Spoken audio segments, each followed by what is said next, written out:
आओ बच्चों, मैं आपको एक कहानी सुनाता हूँ। ज़ालिम बादशाह। सदियों पहले मुल्क जापान पर एक बेवकूफ़ बादशाह की हुकूमत थी। वो बादशाह बेवकूफ़ होने के साथ साथ घमंडी और ज़ालिम भी था। वो अपने रियाया को रोज़ ही नए नए हुक्म दिया करता था। जो लोग उसकी हुक्म अदुली करते उन्हें वो एक मिनट के लिए भी जिंदा नहीं छोड़ा करता था और फौरन जिलाद से कहकर उनका सर तन से जुदा कर दिया करता था। उसके जुल्म जबर से मुल्क का हर शख्स खौफ खाता था और उसके हर हुक्म को मानने में ही अपनी भलाई समझता था।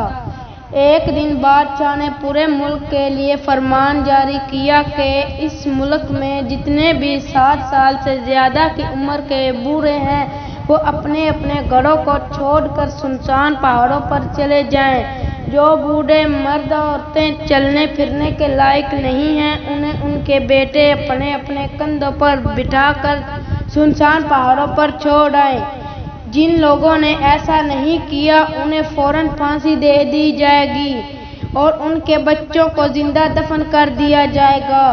मैं एक हफ्ते के बाद एक भी ज़ईफ इस मुल्क में नहीं देखना चाहता, क्योंकि अब इस मुल्क को बूढ़ों की ज़रूरत नहीं है।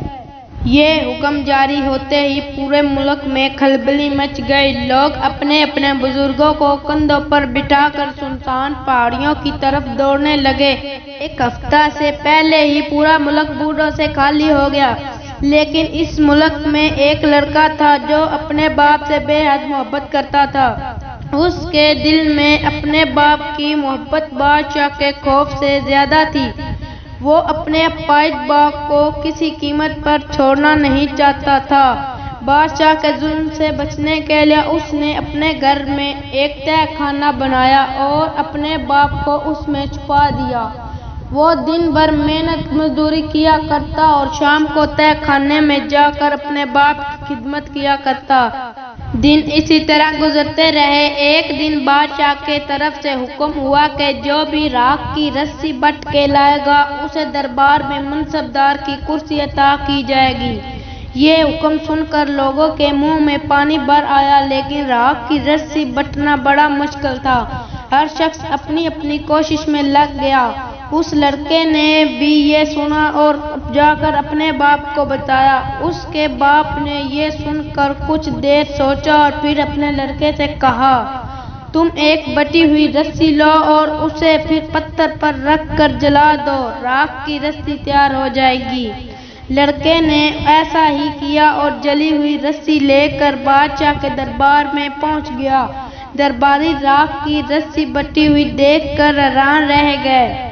इन्होंने लड़के की बहुत तारीफ की और बादशाह ने उसे मनसबदार की कुर्सी अता कर दी। कुछ दिन बाद बादशाह ने दरबार में एक मामूली डंडा दिखाया जो लंबाई में मास्टर जी की छड़ी से भी छोटा था। बादशाह ने कहा, जो भी इस डंडे की जड़ वाला हिस्सा बताएगा मैं उसे फौरन अपना वजीर बना लूंगा। वजीर बनने के लालच में सब दरबारी डंडे लेकर दौड़े, लेकिन मायूस होकर अपनी अपनी जगहों पर लौट आए, क्योंकि डंडा दोनों तरफ से एक जैसा था और पता ही नहीं चलता था कि जड़ वाला सिरा कौन सा हो सकता है। वो लड़का शाम को जब अपने घर पहुंचा तो उसने अपने बाप को दरबार का वाकया सुनाया। उसके बाप ने चंद मिनट सोचने के बाद कहा, तुम डंडे को पानी में डाल कर देखना। इस डंडे का जो सिरा ऊपर उठ आए वही जड़ वाला हिस्सा होगा। उस लड़के ने दूसरे रोज दरबार में पहुंचकर ऐसा ही किया। उसने डंडे को बादशाह से लिया और पानी से भरा एक टब मंगवा कर उसमें वो डंडा डाल दिया। पानी में पड़ते ही डंडे का एक सिरा ऊपर उठा रहा। लड़के ने बादशाह को बताया कि पानी में डंडे का जो सिरा अपने दूसरे सिरे से उठा हुआ वही जड़ वाला हिस्सा है। लड़के के इस कारनामे पर पूरा दरबार तालियों से गूंज उठा और बादशाह ने खुद उठकर पूरे एहतमाम के साथ उस लड़के को वजीर की कुर्सी पर बिठा दिया। फिर एक दिन ऐसा भी आया जब बादशाह ने पूरे मुल्क में मनादी करा दी कि जो भी बगैर बजाए हुए बजने वाला ढोल तैयार करेगा उसे वजीर आजम का ओहदा बख्शा जाएगा। یہ سن کر لوگ سوچنے لگے کہ بادشاہ پاگل ہو گیا، بھلا کہیں ایسا ڈھول بھی تیار ہوا جو بغیر بجائے ہوئے بجنے لگے۔ لیکن بادشاہ کے ڈر سے کوئی بھی اپنے دل کی بات زبان پر نہیں لاتا تھا، ہر شخص کو اپنی جان پیاری تھی۔ پھر وہ لڑکا اپنے باپ کے پاس پہنچا اور اس کو پورا ماجرا کہہ سنایا۔ اس کے باپ نے کہا، بیٹا تم بہت تھک گئے ہو، اب تم جا کر سو جاؤ، جب صبح ہوگی تو ایسا ڈھول تیار کر لیا جائے گا۔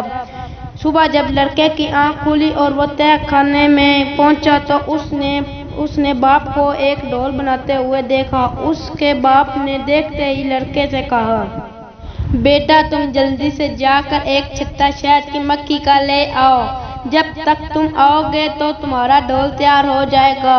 وہ لڑکا شہد کی مکھی کا چھتا لانے کے لیے گھر سے نکلا اور جس وقت وہ شہد کی مکھی کا چھتا لے کر آیا تو اس کا باپ ڈھول تیار کر چکا۔ اس کے باپ نے شہد کی مکھی کا چھتا لے کر اس ڈھول میں رکھ دیا اور اپنے لڑکے سے کہا، جاؤ اسے بادشاہ کو دے آؤ۔ لڑکا اس ڈھول کو لے کر بادشاہ کے حضور میں پیش ہوا۔ بادشاہ نے جیسے اس ڈھول کو ہلایا، چھتے میں سے شہد کی مکھیاں بن بنا کر نکل آئیں اور ڈھول سے ٹکرانے لگیں۔ درباریوں نے دیکھا کہ ڈھول اپنے آپ بج رہا ہے۔ پورا دربار اپنے آپ بجنے والے ڈھول کو دیکھ کر حیران رہ گیا۔ ہر طرف سے لڑکے کے لیے زندہ باد کے نعرے لگنے لگے۔ بادشاہ اپنے تخت سے اتر آیا اور لڑکے کو اپنے گلے سے لگا لیا۔ اسی وقت بادشاہ نے لڑکے کو وزیر اعظم بنانے کا اعلان کیا۔ اس کے ساتھ ہی بادشاہ نے لڑکے سے کہا، ہم تمہاری عقل مندی پر خوش ہی نہیں حیران بھی ہیں، ہمیں بتاؤ کہ تم نے اتنی عقل کہاں سے سیکھی۔ اس لڑکے نے بادشاہ سے دست بستہ عرض کی، جہاں پناہ میں تمام عقل مندی کی باتیں اپنے باپ سے سیکھتا ہوں جو اپاہج بھی ہیں اور بوڑھے بھی۔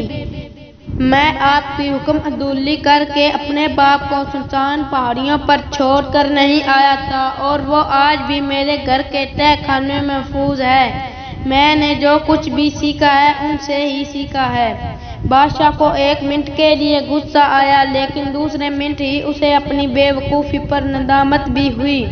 اس نے فوراً اعلان کرایا کہ اب کوئی بوڑھا سنسان پہاڑیوں پر نہیں چھوڑا جائے گا۔ جو بوڑھے لوگ سنسان پہاڑیوں پر تنہائی کی زندگی گزار رہے ہیں انہیں فوراً پوری عزت و احترام کے ساتھ واپس لایا جائے۔